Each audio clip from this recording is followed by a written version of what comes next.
예, 오늘 우리 같이 보실 말씀은 누가복음 24장 28절에서 35절 말씀. 누가복음 24장 28절에서 35절 말씀 같이 함께 우리 보실 텐데요. 25장 28절부터 같이 함께 보시겠습니다. 시작. 그들이 가는 마을에 가까이 가매 예상 더 가려 하는 것 같이 하시니 29절. 그들이 강권하여 이르되 우리와 함께 유하시나이다. 때가 저물어 가고 날이 이미 기울었나이다 하니 이에 그들과 함께 유하러 들어가시니라. 30절. 그들과 함께 음식 하실 때에 떡을 가져다 식사하시고 떼어 그들에게 주시니. 31절. 그들의 눈이 밝아져 보이는 줄 알아보더니 예수는 그들에게 보이지 아니하시는지라. 32절. 그들이 서로 말하되 그래서 우리에게 말씀하시고 우리에게 성경을 풀어주실 때 우리 속에서 마음이 뜨겁지 아니하더냐 하고. 33절. 곧 그때로 일어나 예루살렘에 돌아가고 11 제자 및 그들과 함께한 자들이 모여 있어. 34절. 말하기를 주께서 과연 살아나시고 시몬에게 보이셨다 하는지라. 35절. 두 사람도 길에서 일과 예수께서 떡을 떼심으로 자기들에게 알려주신 것을 말하더라. 아멘. 오늘은 송동 목사님께서 부활 그 이후의 삶이라는 제목으로 말씀 전해 주실 때 많은 은혜 받으시기 바랍니다.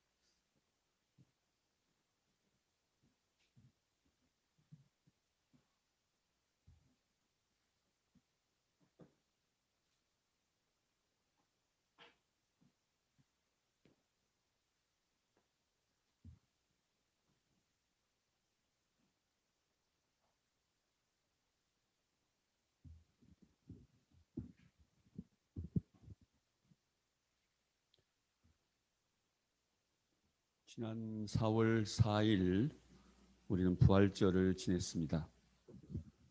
부활절 이후 20일 정도 시간이 흘렀습니다. 오늘은 25일입니다. 부활절을 보낸 그 이후 20일의 우리의 시간들 속에서는 어떤 변화들이 있었는지, 또 어떤 삶의 특별한 하나님의 은혜의 경험들이 있었는지 여러분에게 여쭙고 싶은 마음이 있습니다. 사실은 그런 마음 때문에 오늘 제목을 부활 그 이후의 삶이라고 적었습니다. 실제로 적고 싶은 제목은 부활절 그 이후의 20일의 삶, 부활절 그 이후 20일의 삶, 부활절 그 이후 20일간의 우리의 삶에 관해서 여쭙고 싶었던 마음 때문이었습니다. 전 지금도 생생히 기억하는 4월 3일 부활절 전날 토요일 제가 경험했던 한 경험이 머릿속에 남아 있습니다. 요즘 젊은이들 간에 상당히 유행하는 그 클럽하우스가 있습니다. 줄여서 클하라고 하죠. 근데 저는 버릇처럼 요즘은 출근할 때 차에서 아침에 이렇게 클럽하우스를 켜고 라디오처럼 들으면서 이렇게 갑니다. SNS가 이미지를 바탕으로 하는 SNS가 인스타그램이라고 하는 게 있죠. 또 글과 이미지를 함께 소통하는 페이스북 있고, 그런데 단지 보이스를 바탕으로 하는 SNS가 만들어졌는데 그게 바로 클럽하우스입니다. 그래서 얼굴도 볼 필요가 없고 글도 볼 필요가 없고 어떤 이미지도 필요 없고 단지 목소리만 함께 공유하는 그런 SNS장입니다. 그 안에 클럽들이 결성이 되어져 있는 것이죠. 그래서 저도 그날 4월 3일 토요일이었는데 제가 써야 할 원고가 있어서 사무실로 출근하면서 그 클럽하우스를 열고 이렇게 어느 방에 들어갈까 어느 클럽에 들어갈까 하고 살펴보니까 부활절에 관한 이야기를 나누는 방이 하나 있어서 참 좋다 생각해서 그 방에 들어갔죠. 아주 편안한 마음으로 들어갔습니다. 20명 정도의 그 방에 그들의 이야기를 듣는 리스너들이 있고, 그리고 20대 30대 정도로 보이는 그 방을 운영하는 모더레이터라고 하는 스피커들이 부활절에 관한 이야기를 나누고 있었습니다. 저 또한 오래전부터 매년 지키는 부활절이 무료해졌고 너무 뻔한 부활절이라는 것이 참 싫었습니다. 절기가 점점 심드렁해지고 심심해져서 뭔가 특별한 좀 아주 자극적인 그런 절기가 되었으면 좋겠다, 이런 마음이 내심 늘 마음속에 존재하던 터라 이 심심한 부활절, 특별히 코로나 중에 비대면 상황 안에 각기 떨어진 장소에서 줌을 통해 유튜브를 통해서 영상으로 부활절 예배를 드리고 있는 성도들의 삶에 뭔가 의미 있는 부활절이 되게 할 수는 없을까, 이런 고민이 있었던 터라 이들의 이야기는 아주 호기심 있게 들려왔습니다. 이 대화방이 열린 지가 벌써 2시간이 훌쩍 지났던 것 같습니다. 많은 이야기가 다 나눈 뒤여서 아쉬움이 컸습니다. 좀 일찍 들어와서 이야기를 다 들었으면 좋았겠다, 이런 마음이 들었어요. 그런데 누군가가 이렇게 말했습니다. 우리의 부활절에 많은 고민 이야기를 2시간 정도 나누었는데 실제로 우리의 모든 부활절의 고민은 그날이 무슨 날인가를 이해하는 것으로부터 출발해야 된다고 생각해요 라고 말했습니다. 그러면서 아마도 부활절을 만든 것은 그날에 일어난 일에 대한 기억을 하기 위한 이유였겠죠. 그래서 전 여러분들에게 이렇게 묻고 싶어요. 부활절에 대한 기억을 나누어 주실래요? 그러자 이 사람 저 사람이 부활절에 대한 기억을 나누는데 그 기억의 내용들은 대부분 이런 거였어요. 부활절은 뻔하죠. 달걀 먹는 날이죠. 부활절은 뻔하죠. 옛날에는 칸타타, 찬양대에 특별한 연주를 하는 칸타타, 부활절 칸타타도 하고, 또 우리 교회는 성찬식도 하고요. 또 세례식도 했어요. 우리 교회도 달걀도 먹고 우리도 세례식 성찬식 했는데 원래는 못했습니다. 그랬더니 누군가가 뜬금없이 부활절 절기 헌금, 절기 감사 헌금 하는 날이죠, 이렇게 말했습니다. 그랬더니 누군가가 또 이렇게 말했습니다. 근데 말이에요, 진짜 궁금한데 부활절 특별 헌금은 왜 하는 건지 설명 좀 해줘봐요. 그랬더니 누군가가 또 이렇게 말했습니다. 우리에게 돈 더 내라고. 예수님이 우리에게 돈 더 내라고 부활하신 것은 아닐 텐데 교회가 이상한 것 만들어서 우리에게 돈 더 내라고 하는 거예요. 이렇게. 이유야 붙이면 되겠지만 간단히 부활절 때 돈 거두기 쉽잖아요. 그래서 헌금 더 거두는 방법으로 부활절 특별헌금 하라는 거예요. 이렇게 말했습니다. 정말 요즘 말로 제게 현타가 왔습니다. 우리가 매일 감사하죠. 주일마다 돌아보면 지난 한 주간이 감사죠. 그래서 주일 예배 드리는 우리의 이유는 지난 한 주간의 우리의 감사가 바로 오늘 하나님을 찬양해야 될 이유가 되고 하나님께 감사해야 될 이유가 되고 하나님께 무언가 드릴 것이 있다면 드리는 이유인 것입니다. 그러면 매 주일마다 우리가 드리는 헌금은 다만 예배에 드려야 할 제물이 아니고 우리 예배는 더 이상 제물이 필요 없습니다.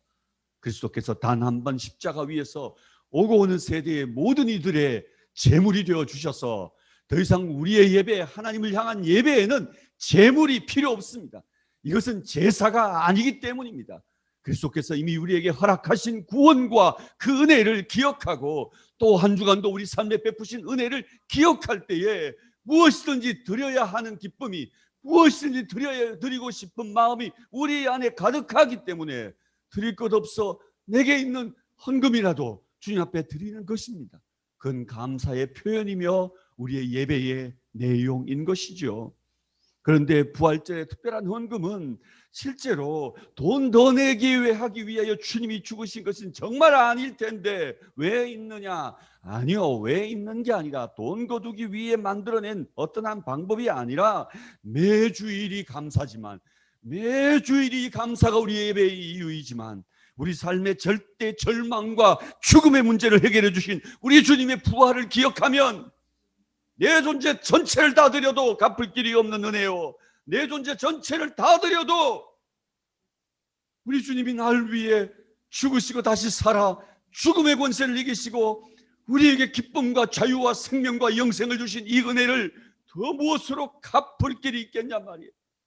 그래서 더 크게 감사하자, 더 깊이 감사하자, 더 잊지 말고 감사하자, 그런 마음으로 우리가 하나님 앞에 드리는 특별한 감사의 날인데, 그 감사가 우리에게 부담이 된다면, 그 감사가 우리에게 부담이 된다면 그건 예수 믿는 것도 아닌 것이죠. 그건 부활도 없는 삶인 것이죠. 감사도 없는 삶뿐만 아니라 예배가 무엇인지도 부활도 없는 삶인 것이죠.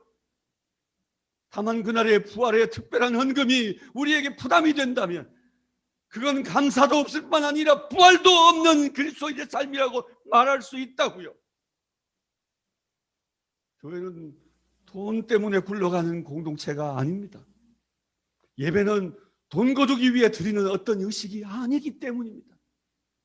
참으로 그들의 대화가 참 마음이 아팠지만, 그러나 아마도 저들에게는 그 부활의 의미가 특별한 의미로 제대로 와닿지 않았겠구나, 누군가 이 부활의 특별한 감사의 의미를 제대로 잘 설명해 주지 않았겠구나, 그런 생각이 들어서 지도자의 책임, 교회에서 가르치는 선배들의 책임들을 느끼며 그들의 이야기를 계속 들었습니다. 이들의 부활절 기억은 대부분 다 본질적인 부활의 내용에 관한 것들은 거의 없고, 대부분 비본질적인 부활의 절기와 부활의 형식과 부활의 전통에 관한 것들이었습니다. 대부분 그 모든 것들이 자신의 삶에는 아무런 의미가 없는 기억의 편린들이었습니다. 많은 행사와 프로그램들이 기획되었지만 실제로 그들의 삶에는 그 부활의 본질도, 그 부활의 능력도, 그 부활의 생명도 제대로 그들의 가슴을 치고 들어간 적이 없는, 한 번도 그들의 가슴을 울린 적이 없는 메시지였고 가르침이었고 기억들이었다는 사실이었습니다. 실제로 저 자신에게도 점점 힘들어하기 시작하는 의미 없는, 왠지 그 의미를 되새기기에는 무언가 불편한 그런 부활절이 계속되고 있기 때문에 이들 또한 저와 다를 바 없는 어느 한 지점에 있는 사람들이라는 생각이 들었습니다. 다시 누군가 이어던진 질문은, 내일 부활절 설교가 기대가 되세요? 그랬더니 모두가 한 목소리로 전혀 기대되지 않아요, 이렇게 대답을 했습니다. 이유가 뭘까요? 물었더니 누군가 이렇게 말했습니다. 천편일률적인 부활절 메시지, 또 그 설교일 거라는 생각입니다. 또 그 설교일 거예요. 그들의 이야기를 정리하면 세 가지 종류의 설교가 있다는 거예요. 부활절의 부활의 역사성에 관한 메시지들인데, 자신들이 정리해서 조사해서 정리해서 발표해도 그거보다는 더 잘할 수 있을 것 같아요, 이런 거였어요. 그리고 또 누군가는 두 번째로 빈 무덤에 관한 기독교의 그 유일성을 강조하는 메시지를 하고 있다고 말했어요. 그래서 누군가 이렇게 말했어요. 그거는 기독교 마케팅 포인트죠. 이미 교인들인 우리에게 그런 설교를 한다는 것은 따분한 거죠, 이렇게 말했어요. 아웃사이더의 시각으로 보면 그렇게도 보일 수 있겠다 싶은 마음이었습니다. 진정 기독교의 유일성을 말하는 이 부활의 이야기, 우리가 전하는 복음의 차별성을 말하고 있는 이 부활절 이야기, 이 빈 무덤 이야기는 그 누구도 흉내낼 수 없고 어떤 타 종교들도 흉내내고 싶고 모방할 수 없는 그런 진리이기 때문입니다. 그런 역사적 사실이기 때문입니다. 그래서 기독교는 이 일을 늘 강조하는 것 같습니다. 진리이니까, 진짜 사실이니까, 진짜 참 종교이니까, 참 믿음이니까, 아니 우리의 절대 절망인 죽음의 문제를 해결한 유일한 한 분이시니까 우리는 이 빈 무덤과 우리의 구주이신 예수님을 자랑하는 것입니다. 그리고 세 번째 종류의 설교는 일부 부활의 생명과 능력을 경험하자라고 하는 메시지인데, 실제적인 적용도 약하고 설교자도 보면 자기가 죽었다가 살아난 부활의 경험이 없으니까 그 부활의 능력을 자기가 체험해 보지 못했잖아요.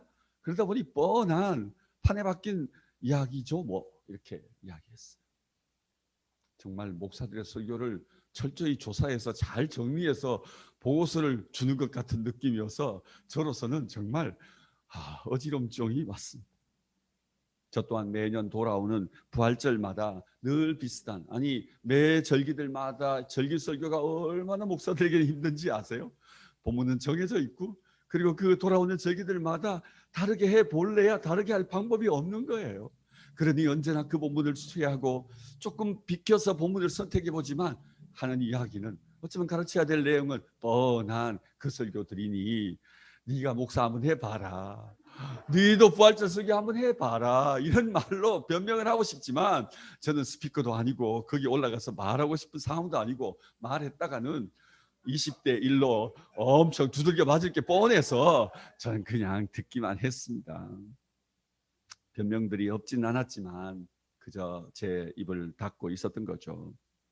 그리고 제 마음속에는 이들이 오늘 젊은이들의 기본적 생각인가 보다.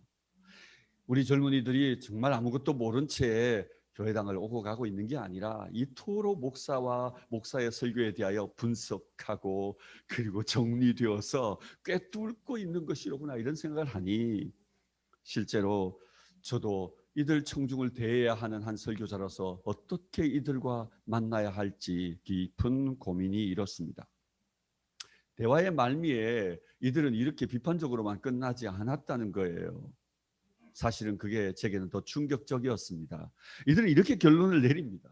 결국 메신저가 실제로 자기가 죽음을 경험할 수 없다면 부활 설교는 자신 혹은 가족과 이웃의 죽음, 혹 죽음과 같은 절망 또는 이별을 그가 경험하지 않고는 다루기 어려운 설교가 아닐까?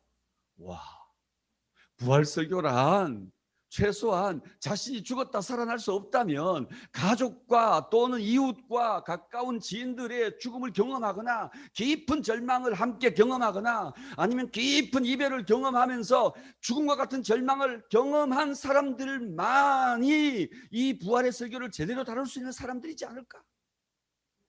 와, 뭔가 이들의 말에 빛이 보이는 듯 생각되었습니다. 그리고 이런 생각이 들었습니다. 우리는 부활절마다 다만 부활의 기억을 되새기려는 생명 없는 삶은 달걀을 나눌 게 아니라, 다만 온갖 행사와 프로그램을 동원할 게 아니라 우리의 믿음의 실제인 죽음, 우리 믿음의 실제인 절망의 이야기를, 우리 믿음의 실제인 우리의 삶의 깊은 고민 이야기를 붙들고 씨름하며 부활의 능력이 어떻게 그 절망에 작동하는지, 부활의 능력이 어떻게 그 저주 같은 어둠 속에서 작동하여 우리에게 빛과 생명과 능력이 되어오는지를 깊이 설교자들이 고민하며 붙들고 씨름하며 전해야 하는 것이었겠구나라는 생각에 이르게 되었습니다. 제대로 자신도 이 부활의 진리를 깨닫지 못한 채, 부활의 능력도 생명도 깨닫지 못한 채 진리의 피상에 머무르는 가르침, 그게 바로 내 설교였고 내 지난 가르침의 내용이구나라는 생각을 하니 정말 가슴이 미어졌습니다. 예수 부활, 나의 부활, 이걸 믿는가? 내가 믿습니다 외쳤지만 실제로 저는 나 자신 또한 내 마음에서부터 뭔가 공허함이, 그 아멘이 정말 저 밑에 내 10년 깊은 곳에서 우러나오는 내 진실된 믿음의 절망 속에서 빛을 붙드는, 죽음 속에서 생명을 붙드는, 내 한계 안에서 그 한계를 넘어서는 능력을 붙드는 그런 고백으로 내가 믿나이다. 내가 부활이신 주님을 믿나이다. 나의 부활 또한 믿나이다. 이렇게 고백할 수 없었던 것 같다는 생각이 들었습니다. 그러자 바울이 생각이 났습니다. 바울은 빌립보 교회에 편지하면서 그래서 그 부활의 능력을 알고자 하여 스스로 죽은 자 가운데서 부활에 이르려 한다고 늘 그렇게 고백했던 이유가 바로 그것이겠구나 생각이 되었습니다. 매일 자신의 옛 육체와 정욕을 젖소 복종시키며 그렇게 나는 매일 죽는다 그렇게 바울이 고백했었구나라는 생각이 들었습니다. 그래서 바울은 갈라디아서 말하는 것처럼 내가 그리스도와 함께 십자가에 못 박혀 죽고 내가 그리스도와 함께 다시 살아났다고 그가 고백하는 이유였겠다라는 생각이 들었습니다. 부활절 이후 20일, 나는 믿는다 나의 죽음, 그러나 또한 나의 부활을. 그러나 나는 예수의 부활을 다만 믿는다 말하는 메신저에 머물지 않고 내 자신이 정녕 부활의 메신저가 되어야 한다. 내가 정말 부활의 메시지가 되어야 한다는 생각이 들었습니다. 그러기 위해서는 나도 그리스도의 죽으심을 본받아 죽은 자 가운데서, 절망 가운데서, 슬픔 가운데서, 한계 가운데서 부활의 능력과 그 생명과 그 힘을 경험하고 생명에 이르는 한계를 넘어서는, 내 절망을 넘어서는 길을 아는 그런 한 메신저가 되어야 한다는 생각이 들었습니다. 그날 내게는 마치 눈에 들어간 이물질로 인하여서 그 이물감을 경험하듯이 부활의 이야기는 제 마음속 깊은 곳에 남아서 아직도 이 이야기를 붙들고 있습니다. 오늘 본문에 엠마오로 가는 두 제자가 있습니다. 그들이 엠마오로 가는 이유는 바로 예수 그리스도께서 부활하셨지만 그 부활을 그들은 실제로 경험하지 못한 채, 부활을 알지 못한 채 엠마오를 향해 가고 있었던 것입니다. 그들의 가는 길은 마치 엠마오 곧 서쪽을 향해 가고 있어서 해 지는 쪽을 향해 간다라고 하는 지오그래피컬한 그런 어떤 이 일루스트레이션, 그런 이 모양이 실제로 그들이 죽음을 향해, 절망을 향해, 밤을 향해 내려가는 길이었다고 말할 수 있습니다. 그러나 거기에 한 분이 동행합니다. 사실 오늘 본문 24장의 그 앞에 15절, 16절을 보면 그들이 서로 이야기하며 문의할 때에 예수께서 가까이 이르러 그들과 동행하시나 그들의 눈이 가려져 그인 줄 알아보지 못하거늘, 이렇게 말하고 있습니다. 그리고 예수께서 길을 계속해서 걸어가고 있을 때 예수님께서 그들에게 또 이렇게 물으셨습니다. 너희가 길 가면서 서로 죽고 받고 하는 이야기가 무엇이냐? 그랬더니 그들이 길을 멈추고 서서 슬픈 표정을 하면서 예수님을 향하여 이야기를 시작했던 것을 보게 됩니다. 누군가가 예수님의 죽음에 대한 이야기를 물을 때 그들의 마음속에는 그것이 슬픈 이야기가 되었습니다. 누군가가 지난 한 주간 예루살렘에서 있었던 이야기를 다시 되물을 때 그들은 더욱 슬픈 기색을 띠고 그들의 이야기를 멈추었던 것을 보게 됩니다. 이 중에 제자들 중에 하나는 글로바라고 성경에 언급되어 있고 또 다른 하나는 누군지는 정확하게 알 수는 없습니다. 엠마오로 가는 두 제자라고 언급이 되었을 뿐입니다. 이들은 주님이 그들과 함께 하신다는 사실을 깨닫지 못하고 어느 정도 길인지 모르지만 적어도 11km 이상 되어지는 예루살렘에서 엠마오까지 한 10km가 이상 넘는 7마일이 넘는 거리인데 그 거리를 가는 동안에 그들이 주님과 함께 했던 거리가 얼마인지 알지 못하지만 상당한 시간을 그들은 주님이 함께한 사실을 깨닫지 못했습니다. 그들이 부활하신 주님을 깨달은 것은 실제로 엠마오에 도착해서 식당에 들어가서 그들이 머무는 묘관 또는 식당에 들어가서 식사를 나누는 자리에서 그들이 주님을 알게 되었던 것이죠. 여러분, 부활절 이후 20일의 시간의 여정을 우리도 걸어왔습니다. 그 부활절 이후 우리 마음에 그 부활하신 주님과 동행하는 어떤 특별한 경험들이 있었는지를 되묻고 싶었던 것입니다.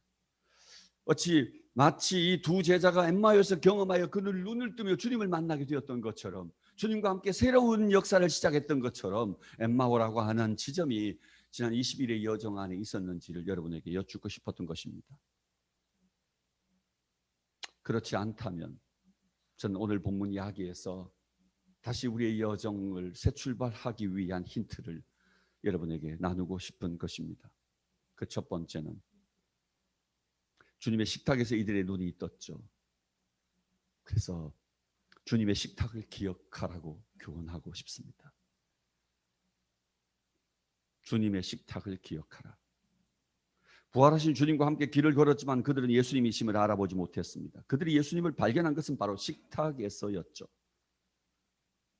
30절, 31절 말씀을 보면 그들과 함께 음식을 잡수실 때에 떡을 가지사 축사하시고 떼어 그들에게 주시니 그들의 눈이 밝아져 그인 줄 알아보더니, 여러분, 그들과 함께 음식을 잡수실 때에 떡을 가지사 축사하시고 떼어 그들에게 줄 때에 그들의 눈이 밝아져서 예수님인 줄 알아보았다고 말합니다. 실제로 이 해석은 많은 분들이 제자들의 최후의 만찬 때에 예수님께서 제자들에게 떡을 떼어 나누어 주시던 그 예수님과 심지어 떡을 떼어 주시면서 또는 포도주를 그들에게 주시면서 너희들과 맺는 새 언약이라 하셨던 그 새 언약을 기억나게 하는 순간이었다라고 하는 해석이 있습니다. 그러나 실제로 그 해석은 이 엠마오의 식탁에 적용하기는 어렵습니다. 왜냐하면 최후의 만찬에 참여했던 제자들이 아니기 때문입니다. 이 둘 중에 한 명은 이름이 밝혀졌는데 글로바라고 하는 제자입니다. 12명의 제자 중에 이름하지 않습니다. 아마 70명의 제자 중에 속할 수도 있고 120명 정도의 제자에 속할 수는 있겠습니다만, 그러나 12명의 제자, 최후의 만찬에 전통적으로 참여했던 12명의 제자에 속하진 않는다고 볼 수 있습니다. 그러므로 만찬 때에 최후의 만찬을 기억나게 하는 퍼포먼스라고 볼 수는 없습니다. 그리고 또한 나머지 한 명의 제자는 그는 혹시 12명의 제자 중에 하나? 아니요. 오늘 본문에 보면은 이들이 예루살렘으로 돌아왔을 때에 제자들이 모인 곳에 갔더니 거기에 가룟 여자를 뺀 11명의 제자들이 함께 모여 있었다고 오늘 본문은 기록하고 있습니다. 그러니 실제로 이 두 명의 제자는 70제자 중에 한 명이거나 아니면 120 또는 140 둘씩 짜주었어요. 동네로 보내실 때 함께 했던 제자들 중에 누구, 또 다르게는 아주 먼 발치에서 예수님을 따르는 제자들이었을 가능성이 많습니다. 그러므로 이들에게 떡을 떼어줄 때 이들이 최후의 만찬에 참여하지도 않았던 바로 그 상황을 기억났을 가능성은 없는 것이죠. 실제로 유대인들의 집에서는 특별한 저녁 식사에는 언제나 이와 같은 일들이 있거든요. 저도 어제 저녁에 저희 며느리와 우리 큰아들이 와가지고 식사를 같이 했어요. 근데 서둘러 식사를 각도하고 먹는 게 아니고 내가 기도하마, 그리고는 제가 기도했습니다.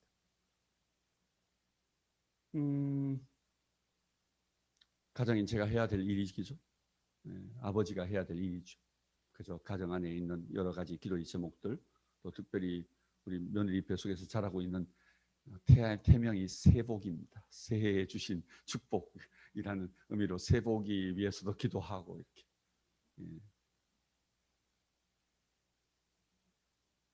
엠마오의 식탁에서 나누었던 바로 예수님의 이 모습은 유대인들, 아주 평범한 가정의 유대인들이 저녁 식탁 자리에서 그 아버지나 또는 그날의 주인 호스트가 될 만한 분이 식사 전에 식사 기도 예식을 행하는 모습일 뿐인 것입니다. 여느 유대인들의 식탁에서 다를 바 없는 평범한 식탁 기도를 하는 순간 말이에요. 다만 이 평범한 식탁 기도, 이 평범한 식탁 교제의 순간에 그들의 눈이 밝아진 것입니다. 눈이 밝아졌다. 눈이 열렸다. 그들의 눈이 밝아져 그인 줄 알아보더니, 여러분, 이 식탁에서 그분을 발견하게 되는 이 순간 어떤 기분이었을까 생각해 봅니다.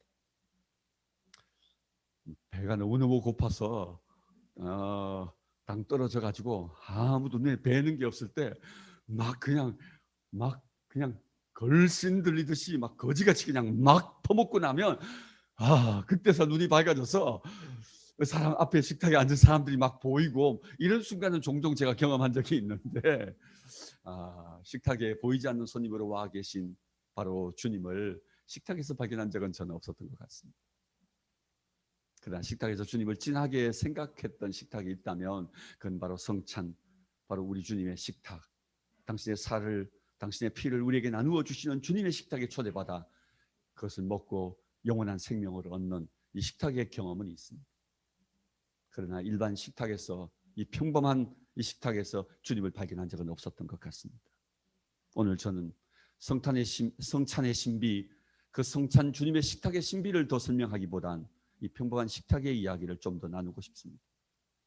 왜냐하면 제자들이 바로 그 평범한 저녁 식탁 식사의 자리에서 그들의 눈이 밝아져 주님을 볼 수 있게 되었기 때문입니다. 유대인들의 교육을 이야기할 때 밥상머리 교육이라는 말이 있습니다. 다시 말하면 밥상에 둘러앉은 그곳에서 대부분 종교 행위를 비롯한 교훈 이야기들이 많이 나뉘어지고 있기 때문인 것입니다. 여러분, 우리는 우리의 가족들과 더불어 여러분 이 저녁 식탁, 이 평범한 여느 유대 가정에서 이루어지는 이런 저녁 식탁을 종종 나누고 계신지를 되묻고 싶습니다. 식탁 자리에 함께 할 수 없는 것이라면 참 슬픈 일이 아닐 수 없습니다. 가족이라 이름하지만 여러분 적어도 우리가 식탁 자리에 모두 함께 둘러앉아 함께 기도하고 함께 신앙의 가르침들을 나누고 또 한 주간 있었던 삶의 이야기를 깊이 공유하는 시간들을 갖는 일만큼 여러분 가장과 가족들에게 의미 있는 시간은 없습니다. 가정 예배를 매일 드려라 이렇게 권하고 싶지 않습니다. 왜냐하면 그 일은 현대인들에게 참으로 번패스러운 매임일 수 있기 때문입니다. 각자 라이프 사이클이 정말 다른데 그들 모두 매일 저녁 8시에 9시에 다 소집시켜 놓고 그리고 모두 굴려 앉아서 말씀을 읽는 일이 진짜 힘든 일이기 때문입니다. 그 일은 도리어 우리가 거기에 매이기 시작하면 율법주의 때문에 매이지 못하고 함께하지 못하는 것이 오히려 죄의식으로 자리 잡을 수도 있습니다. 그러니 꼭 그렇게 하라고 권하고 싶지 않습니다. 누군가 그렇게 한다면 대단한 고백이며 대단한 신앙의 기림이 아닐 수 없습니다. 그건 격려하고 칭찬합니다. 그러나 하지 않고 있는 분들에게 그렇게 하라고 권하고 싶지는 않습니다. 그러나 최소한 일주일에 한 번씩만이라도 온 식탁에 가족들이 둘러 앉아서 함께 기도하고 함께 떡을 나누고 그 과정 안에 그들의 눈이 열려 주님을 볼 수 있게 되는 일이 일어났으면 좋겠습니다. 아버지도 자식의 이야기를 들으면서 눈이 열려 주님을 발견하고 엄마도 아이들의 이야기를 들으면서 눈이 열려 주님을 볼 수 있게 되어지고 아버지의 이야기를 들으며 자식들도 눈이 열려 주님을 볼 수 있게 되어지는 주님을 기억하는 식탁, 주님을 발견하는 식탁, 그 평범한 식탁이 여러분 삶 가운데 있게 되길 주의 이름으로 축복합니다.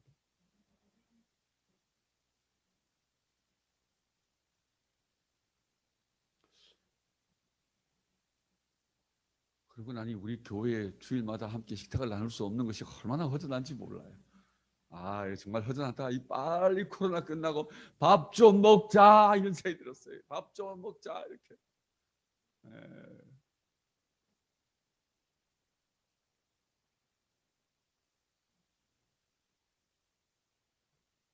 식탁에 둘러앉은 한 가족이 기도를 마치고 아버지가 이렇게 말했습니다.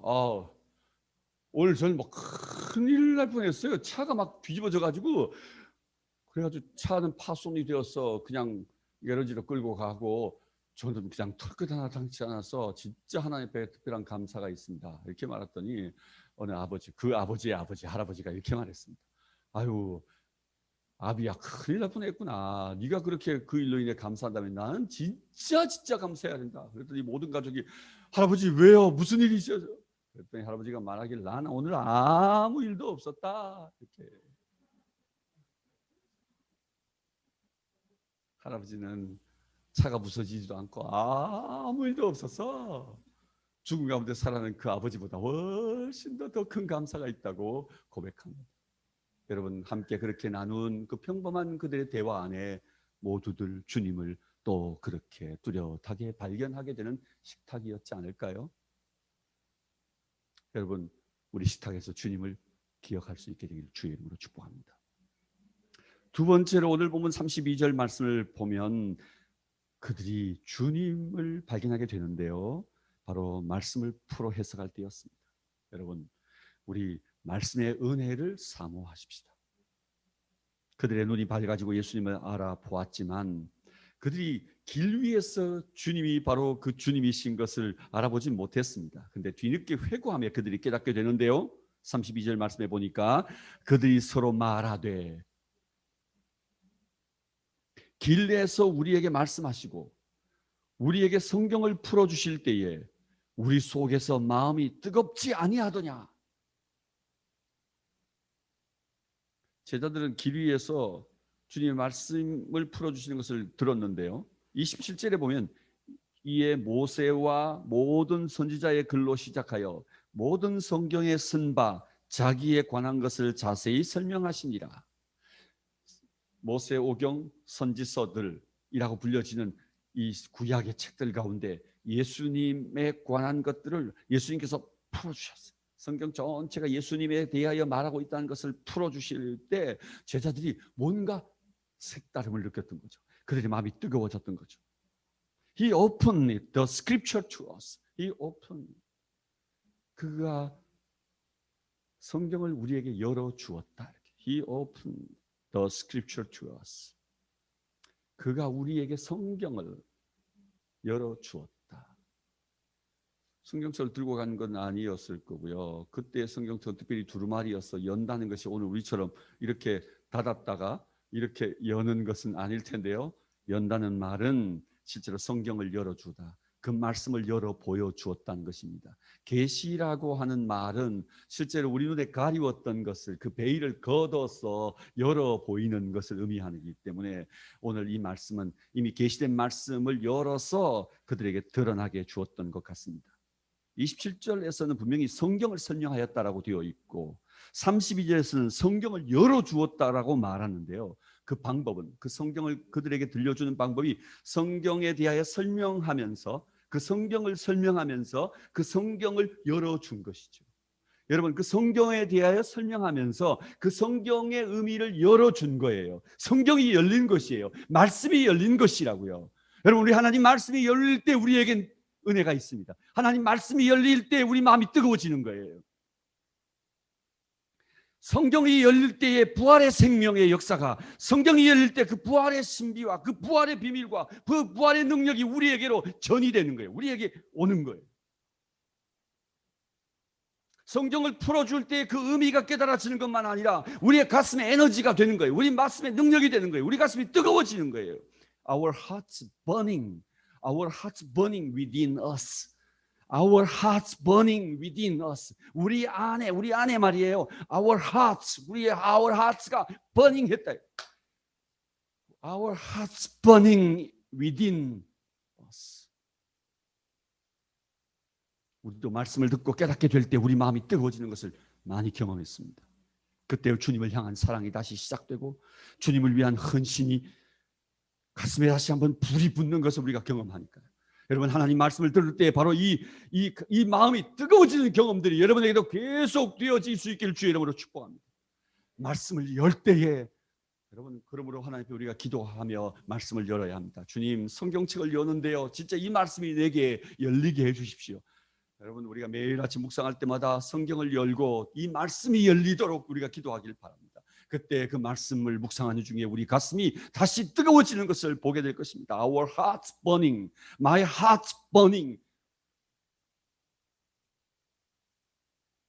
말씀을 사모하십니까? 이런 하나님의 말씀의 능력을 사모하십니까? 이런 말씀의 새로운 깨달음을 사모하십니까? 하나님 말씀이 내 삶에서 열리는 것을 사모하십니까? 주의 말씀을 사모하십시오. 하나님의 말씀이 열리는 것을 사모하십시오. 하나님 말씀이 내 삶에 열리는 것을 경험하기를 사모하십시오. 그때 말씀의 은혜가, 그때 말씀의 능력이, 그 말씀의 신비가, 그 말씀의 축복이 내 삶이 되는 것을 경험하게 되는 것입니다. 목사의 설교가 아니라 여러분 하나님의 말씀을 사모하길 바랍니다. 여러분 나를 뜨겁게 할, 나를 새롭게 할, 나에게 변화를 줄 하나님의 능력을 구하는 것입니다. 한 말씀이라도 좋으니 오늘도 이 말씀을 열 때에 진실로 그 말씀이 내게 열리어 내 마음을 뜨겁게 해주시기를, 내 마음을 사로잡아 주시기를, 내 마음의 능력이 되어 주시기를 구하며 그 말씀을 열어야 할 것입니다. 여러분의 매일의 삶이 이 말씀을 사모하는 삶이 될 수 있기를, 그 말씀이 열리기를 간절히 사모하는 여러분이 될 수 있기를 주의 이름으로 축복합니다. 세 번째로 우리 일상 안에서 하나님의 임재를 경험하십시다. 오늘 보면 34절 이하 마지막 절까지 말씀 속에 보면 두 제자는 주님을 발견하자마자 하룻밤을 자고 그 다음날 떠났다고 되어 있지 않습니다. 아마도 그 밤에 일어났던 것 같습니다. 왜냐하면 곧이라고 되어 있습니다. 이미디어트. 두 제자는 그 자리에서 즉시 일어났습니다. 그리고 예루살렘으로 돌아옵니다. 밤길이었지 않겠습니까? 밤길이면 어떻습니까? 돌아와야 할 곳으로 그들이 돌아오는 것입니다. 돌아와야 한다면 여러분 때가 중요한 게 아니에요. 고쳐야 한다면 상황이 중요한 게 아니에요. 바로 잡아야 한다면 사람도 상황도 체면도 다 무시하고 즉시 이루어져야 하는 것이에요. 여러분, 돌이켜야 될 일이 있을 때 즉시 언제라도 돌이킬 수 있길 바랍니다. 여러분이 절망의 엠바오에 있다면 주님을 만나고 다시 돌아와야 할 예루살렘으로 돌아올 수 있게 되기를 바랍니다. 부활하신 주님은 제자들의 삶이 멀리 계시지 않으셨습니다. 오늘 11 제자와 그들이 한 곳에 예루살렘에 모여 있었는데요, 그들이 이 두 사람에게 가서 말합니다.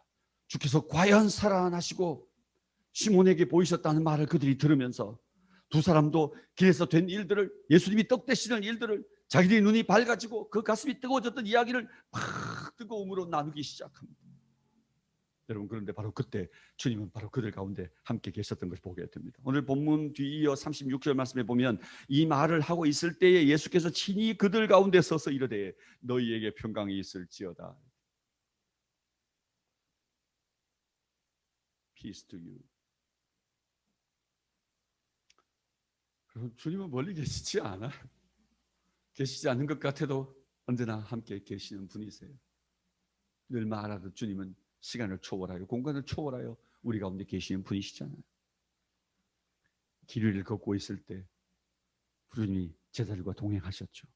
모임 중에도 동행하셨죠. 식사 중에도, 대화 중에도, 일터에서도 주님은 찾아오셔서 제자들을 만나 주셨습니다. 요한복음 21장에 보면 베드로와 요한과 제자들과 7 제자들이 배에 함께 올라 밤새도록 고기를 잡지만 한 마리도 잡지 못합니다. 그때 아침 안개 속에 누군지 알지 못하지만 저 갈릴리 바닷가에 서 있던 그곳에서 어떤 한 사람이 큰 소리로 말하기에 얘들아 너희들에게 고기가 있느냐? 한 마리도 잡지 못했습니다. 그랬더니 배 오른편에 그물을 한번 내려보지.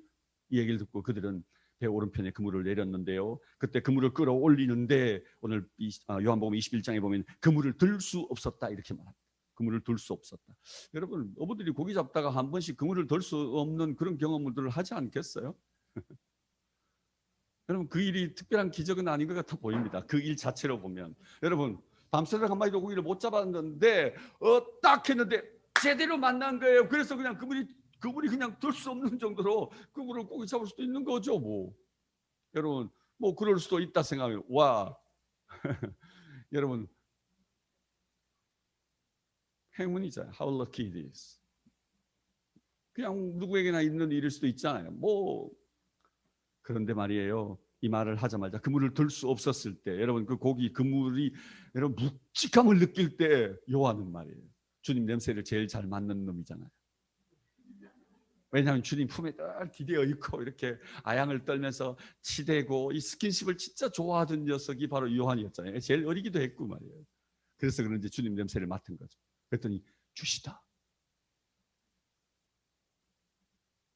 It is Lord. 주님이시다 이렇게 말합니다. 여러분, 그런데 진짜 웃기는 건 베드로예요. 그 말을 듣자 야 시끄럽다 이렇게. 안 그래도 지금 주님 생각나서 그리운데 뭔, 아니면 쓸데없는 소리 하지 마라, 아니면 기싸대기를 한 대 올리면서 발로 그냥 한 대 치면서 헛소리를 하고 있어 이렇게 말하는 날이 어디지 않나요? 근데 베드로는 벗고 있다가 바다로 뛰어내릴 때는 입고 있던 옷도 벗고 뛰어내려야 되는데 헤엄쳐야 될 거리가 성경 50간쯤이라고 그러는데 200규빗 정도 되거든요. 50cm로 곱하면 한 100m 정도 되고 45cm로 곱해도 90m 정도 되는 거리예요. 쉽지 않은 거리죠. 뭐 어부들에게는 100m 정도 헤엄치는 건 쉬울 수 있겠지만 소목사에게는 조금 힘드니까 느끼는 거예요. 헤엄을 칠 수 없는 건 아니냐. 100m 정도를 헤엄쳐가는 건 쉽지 않아요. 그런데 말이죠, 옷을 걸치고 그것도 담요를 한 장 두르고 뛰어내리는 거거든요. 담요가 얼마나 무거워요. 물이 잔뜩 묻으면 정말 헤엄치기가 정말 힘들 거예요. 그런데 옷을 입고 별로 의미가 없어 보이는 그 옷을 입고 바다로 뛰어내리는 베드로가 정말 이창하고 미친 거예요. 왜 그랬을까요? 그도 기다렸으니까요. 그도 알았으니까요. 요한만 아니라 그도 알았으니까요. 주님이시라는 것을. 사랑하는 여러분, 주님이 이렇게 일터에 오십니다. 이렇게 우리 삶 가운데 오십니다. 주님이시다. 이렇게 우리 모두가 고백하게 될 것입니다. 심희서라고 하는 어린 소녀가 쓴 노래가 있는데요, 나중에 제가 유튜브를 링크해서 여러분에게 보내드릴게요. 심희서라는 어린아이가 이런 노래를 지었어요. 누가 별을 놓았지, 이런 노래가 있어요. 누가 꽃들에게 향기를 주고 누가 새들에게 날개를 주고, 뭐 이런 노래인데요. 이 심희서라는 어린아이는 날아다니는 이 새들을 보면서 누가 저 새들에게 날개를 주었지, 꽃들을 보면서 누가 저 꽃들에게 향기를 주었지, 물고기를 보며 누가 이 바다의 물에 물고기를 주었지, 누가 저 하늘 위에 별을 만들고, 여러분 그렇게 주님을 발견해 가는 아이였어요. 그래서 그가 하던 말을 그가 곡을 붙이고 해서 만든 노래인데요. 요즘 제가 정말 자주 늘 차에서 듣는 노래랍니다. 무명의 한 성도가 하나님을 만난 것에 대한 고백을 이렇게 고백합니다. 내가 만난 하나님은 내 생활이 빈곤할 때 부를 주시는 하나님이 아니라 그 부를 얻을 수 있도록 수고를 일깨워 주시는 분이셨고, 내 몸에 병 들었을 때 선뜻 치유해 주시는 하나님이 아니라 그 불치조차 감사하는 뜨거운 눈물을 주시는 분이셨고, 내 마음이 곤고할 때 무조건 위로해 주시는 하나님이 아니라 내 근원을 살피는 세미한 지각을 주시는 분이셨고, 어떤 역경에 처했을 때 안일한 피난처를 예비해 주시는 하나님이 아니라 그 역경과 맞서는 진정한 용기를 주시는 분이셨고, 내가 알고 있는 하나님은 훌륭한 결과에 앞서 그 시작을 온전케 하시는 분이시며, 적과 꿀이 흐르는 미래의 복지보다는 현재의 기업을 가꾸는 나의 동력자이시며, 한순간에 기적을 낳는 초자연적 방법보다는 자연의 원리를 따라 섭리하시는 질서의 하나님이셨습니다. 여러분, 한 무명의 이름 없는 한 성도가 하나님 만난 고백을 그렇게 담담히 글로 썼습니다. 이 글의 내용은 다시 여러분에게 카톡 단체방에 올려드릴 테니까 또 한번 묵상해 볼 수 있기를 바랍니다. 그렇습니다. 일상 속에 하나님은 이렇게 우리에게 찾아오셔서 우리의 하나님이 되심을 가르치시고 우리의 주님이 되심을 보여주십니다. 살아계신 부활의 하나님은, 부활의 주님은 우리 삶의 일상에서 멀리 계신 분이 아니라 이토록 가까이 계신 분이신 것이죠. 지난주 우리 한국 분들만 모이는 카스 공부는 예동 목사님이 인도하시지 않고 우리 그날은 박광기 목사님이 인도하시는데, 우리 목사님 갈릴리 교회에 설교하러 가셨어 말이죠. 대타가 더 홈런을 치시는 것 같다, 이런 생각이 들었습니다. 주제도 좀 좋았던 것 같고, 뭐 그 전에 이 목사님 인도할 때는 은혜가 없었다 그런 뜻은 아니고, 박 목사님을 격려하기 위한 말이었다는 것을 꼭 기억하시면 좋겠습니다. 근데 다루었던 내용이 엠마오로 가는 렘브란트의 그림을 공부했는데요. 그 좋잖아요. 근데 그 렘브란트가 주님을 깨닫게 되어지면서 주님을 깨달은 진리를 성화로 표현했는데, 많은 당시의 기독교인들이 자신이 하나님을 만나고 깨달아지면 특별히 그 엠마오로 가는 제자들의 그림을 그리는 것으로 주님 앞에 또는 주님을 믿는 믿음의 고백을 이렇게 드러냈다고 해요. 그런데 렘브란트는 이 그림을 한 번 그린 게 아니라 16번 그렸다고 하니, 여러분 그가 과거에 만났던 주님에 대한 그림보다 또 어느 순간 주님을 만나면서 더 특별한 경험을 또 다시 그림으로 표현하고, 그러면서 16번이나 또 더욱 더 깊이 더 충만히 주님을 만난 경험들을 그 그림에 담아냈다고 하니 말이에요. 와, 놀랍지 않나요? 매일 부르는 노래지만 우리에겐 새로운 노래가 될 수 있고, 매일 만나고 매일 읽는 성경이지만 오늘 다시 그 본문이 내게 하나님을 일깨워주는 만남이 되기도 할 수 있습니다. 렘브란트는 16번의 자신의 신앙의 변화를 경험하는 그런 모멘텀을 만났다고 고백하고 있는 것입니다. 여러분, 이제 우리 삶에 부활절이 몇 번이나 남아 있을까요? 또 그냥 엄청 많이 남아있는 분도 계실 수 있고 또 다르게는 얼마 우리 인생의 부활절이 몇 번인지는 알 수 없을 수 있습니다. 20회가 남아있을 수도 있고 30회가 남아있을 수도 있지만 여러분 그 부활절이 올 때마다 우리에게는 더 많은 변화의 어떤 변화 모멘텀이 되었으면 좋겠습니다. 그러나 여러분 또 다음 부활절 때까지 우리 기다리다가 그 부활절 오면 그때 한번 또 쫙 주님 만나고 이렇게 그때까지 기다려야 되나요? 아니요. 사실 이 부활절은 우리의 매 주일이 부활절입니다. 왜냐하면 보통 유대인들은 우리 모두는 안식일에 예배했거든요. 그런데 우리 주님이 부활하신 것을 기념하여서 안식 후 첫날인 바로 이 일요일에 우리가 모여서 바로 이 날을 Lord's Day, 주님이라 주의 일이라 주의 날이라고 말하고 우리가 이 날을 예배하고 있는 것입니다. 그러므로 매 주일이 부활을 기념하는 주일이거든요. 여러분 그러므로 아직도 이 1년에 4개월밖에 지나지 않았고 여러분 아직도 우리에게 8개월이라는 시간이 남아있으니까 말이죠. 이 1년만 하더라도 8개월 동안 우리는 적어도 40회 가까운 시간을 또한 하나님 앞에 예배하며 또한 주님을 깊이 만날 수 있는 시간이 남아있습니다. 사랑하는 여러분, 매 주일마다 우리의 어둠과 무지가 깨어나고 우리의 절망과 슬픔이 걷히고 우리의 죄와 악함이 떠나가는 역사가 경험되어지는 그런 부활절이 될 수 있기를 주의 이름으로 축복합니다. 부활절 이후에 50일째 되는 절기를 오순절이라 부르는데 성령 강림절이죠. 저는 부활절 지나고 이제 20일밖에 안 남았는데 오순절까지 한 30일 정도의 여정이 남았으니까 다가오는 5월 23일 주일까지 한 30일 정도의 이 여정 동안 여러분 다시 주님의 식탁을 경험할 수 있길 바랍니다. 다시 말씀이 여러분에게 열리는 그런 축복이 경험되었으면 좋겠습니다. 일상 안에서 주님의 현현, 주님의 임재, 주님의 프레젠스를 경험하는 그런 여러분이 되었으면 좋겠습니다. 그래서 부활하신 주님이 나와 멀리 계신 게 아니라 내 일상 속에 있습니다. 내 식탁에서 만나지는 분임을, 내 일터에서 경험되고 고백되는 분임을, 매일 아침 말씀을 묵상할 때마다 내 가슴을 뜨겁게 해 오시는 바로 그 주님이심을 만나면서 부활이 여러분이 삶이 되고 부활이 여러분의 일상이 되는 경험이 계속되기를 주의 이름으로 축복합니다. 기도하겠습니다. 이 시간 우리 다 함께 말씀을 기억하면서 함께 기도한 시간 갖겠습니다.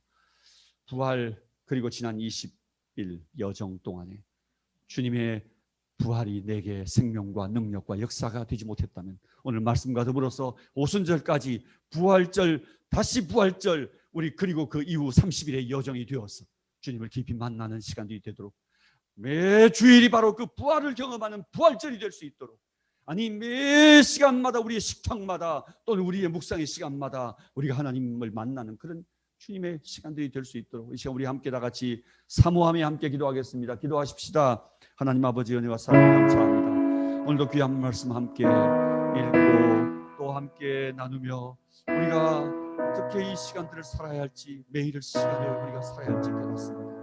부활하신 주님, 살아계신 주님, 나의 주님, 우리 삶에 오시옵소서. 우리 성도의 삶 가운데 찾아가 주시옵소서. 매 시간마다 매 상황마다 순간순간 우리의 삶의 일상에서 우리와 함께 동행하시는 주님을 발견합니다. 식당에서 주님을 배우는 시간 되게 하시고 우리 일터에서 주님을 배우는 시간 되게 하시고 말씀이 우리 삶에서 열리는 뜨거운 체험과 경험들이 우리 안에 계속되도록 그래서 그 부활의 신비가 그 부활의 하는 축복 우리가 볼 것이다 하시는 원망을 있게 해주시고 또 오순절까지 30일의 여정이 우리에게 축복의 시간이 될 수 있도록 부활의 주님과 동행하는 시간이 될 수 있도록 우리를 축복하여 주시옵소서.